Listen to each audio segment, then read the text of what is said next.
사실은 일방적인 강의일 거라 생각하고 앉아서 그냥 조금 딱딱하겠지만 듣고 느낀 점이 있으면 좋겠다라고 사실은 조금 소극적인 마음으로 왔는데, 왔을 때 이미 뭐 돌아다니게 열려있는 공간을 마련해 주셨고, 우리 사회에 존재하는 다양한 어떤 차별과 관련된 키워드들을 테이블에 올려두고 돌아다니면서 각자가 생각하는 고정관념이나 문제점들 쓰고, 우리가 어떤 차별의 언어를 쓰고 있는지를 살펴보고 그 말이 왜 문제가 되는지 생각해보고 어떻게 대응할 수 있는지 내 스스로 생각해보는 그런 활동을 했습니다.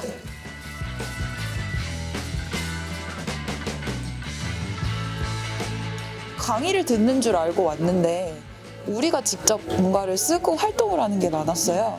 사실 회사에서 이런 뭐 성희롱 예방이라거나 장애인 인권 개선이나 뭐 이런 거에 대한 교육을 진행을 하는데, 일방적인 강의를 듣는 방식으로 진행되다 보니까 그냥 세상에는 그런 현상이 있고 그런 걸 해결해야 돼라고 제3자인 입장에서 제가 관찰하고 받아들이는 걸로만 생각을 했어요.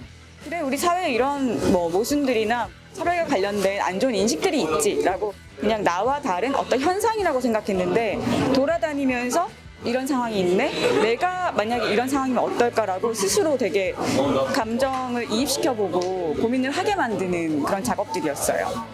아, 이게 내 문제네?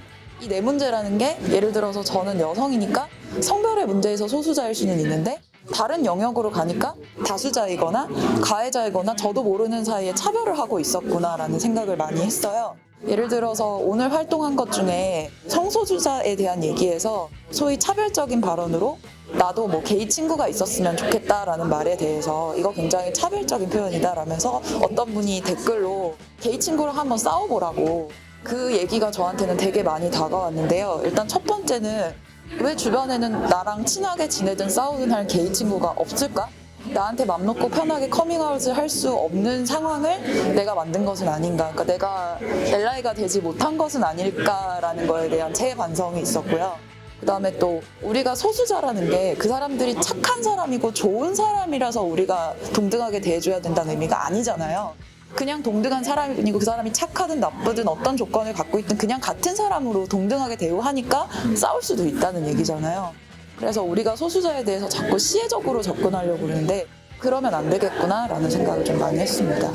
차별의 언어들에 대해서 분홍색 그 포스트잇 적을 때가 전 제일 좋았거든요. 이런 게 차별이야 인식하는 것까지는 알겠는데, 그럴 때 내가 혹은 우리가 할 수 있는 것들은 뭘까라고 적어보니까 그게 되게 저한테는 용기가 많이 되고, 구체적으로 내가 할 수 있는 방안들을 생각해보니까 되게 좋았고, 또 그리고 다른 사람들도 그런 것들을 적어주잖아요. 그러니까 이게 이런 차별들이 너무 공기처럼 존재하니까 우리가 어떻게 할 수가 없어, 이런 무기력감에서 그치는 게 아니라 얼마든지 우리가 바꿀 수 있어, 이런 생각이 들었어요.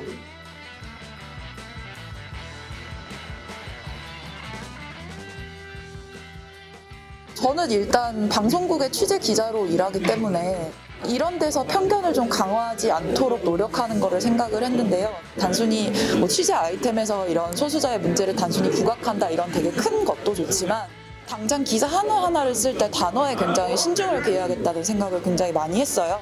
뭐 예를 들어서 무슨 선거를 했는데 선거 과정에서 뭔가를 잘 알 수 없다고 할 때 깜깜이 선거라는 말 하는데 뭐 이런 표현 쓰지 말자라거나, 아니면은 뭐 소나무 병, 재선증병이 뭐 식물병의 에이즈다라고 표현하는 것들, 이런 경우들이 종종 발생하는데, 이게 제가 이제 회사에서 이런 것들을 봤을 때 저거 저렇게 쓰면 안 되는데 하면서도 내 선배가 썼고 뭐 다른 사람이 썼으니까 뭐 그냥 지나간 적들이 있었거든요. 그래서 이건 아니지 않나요? 이런 발언은 문제가 있으니까 이 표현을 이렇게 고쳤으면 좋겠다라고 얘기를 해서 그런 작은 거부터라도 바꿔가는 실천을 좀 해야겠다라고 생각했습니다.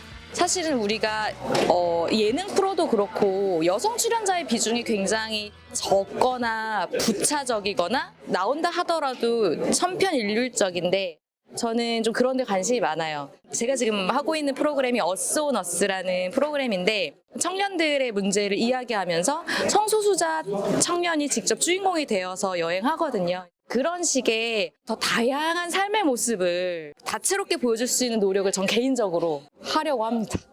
프로그램 기획 아이디어를 낼 때도 당연히 이러이러한 걸 조심히 하자라는 거를 먼저 얘기를 좀 해야 될 것 같아요.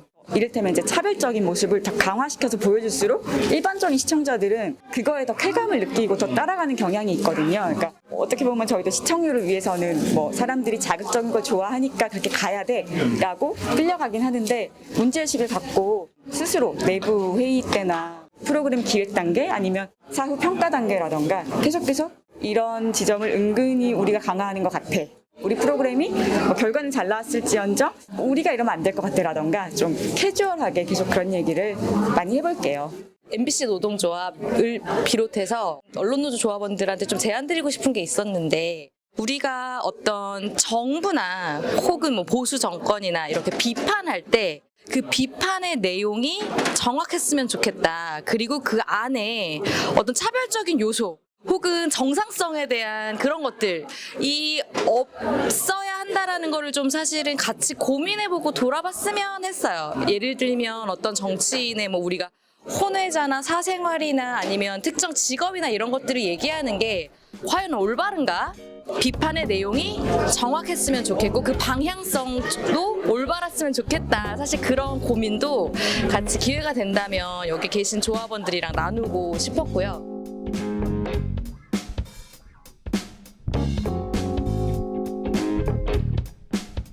오늘은 전국 언론노동조합과 함께 내 안의 고정관념 찾기 무빙다트라고 부르는 활동을 했는데요.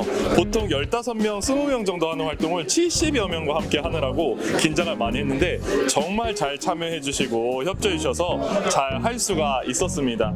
내 안에 가지고 있는 사회적 소수자들에 대한 고정관념과 편견도 알아보고, 그리고 그동안 미디어와 언론이 소수자들을 어떻게 그리고 묘사했는가를 적어보고, 그리고 그것에 대해서 내가 할 수 있는 일, 내가 속해 있는 조직이 할 수 있는 일, 그리고 언론노조가 할 수 있는 일, 우리가 사회가 가야 할 방향까지 생각해보고 써보고 나눠보고 또 상황극까지 해가면서 진짜 실천하는 사람까지 될 수 있는 방법들을 많이 찾아봤는데요. 너무너무 즐겁게 활동해 주셨고 재밌고 유익했다고 말씀해 주시는 분들이 많아서 정말 즐거웠습니다.